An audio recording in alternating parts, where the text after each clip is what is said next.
Painom ko ng antibiotic kasi impis daw po siya. Pigsa daw po ba yan? Hindi yun naman po sinabi kong pigsa kasi tinanong ko. Sabi ko, Dok, ano po ba ang tingin niyo dyan? Ano po, hindi naman sinabing pigsa. Eh ano daw?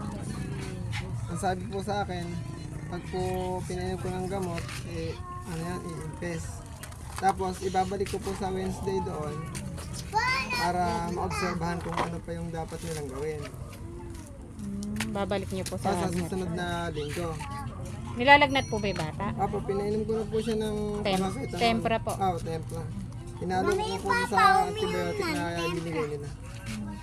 Kaya sabi ko, hindi ko mapainom ng gamot nang walang reseta na para angkop sa bata yung Opo. gamot na mainom. Kaya pumunta pa po kami doon. Kaya po nagdala ko ng maraming gamit. Kung sakaling makukumpay, hindi na po uwi rito. Diretso. Galing po kami dun eh. Pinaano nga po namin, kung maabutan po namin. Opo. Hindi naman din po kami pinapasok. Nag-tricycle po kami. Nag-tricycle kami, galing na kaya isang sakay lang kami. Sige po, at babalik na lang po kami. Opo. Babalik na lang po kami sa Tuesday po. Tuesday. Ados. September 2 po. Babalik po kami.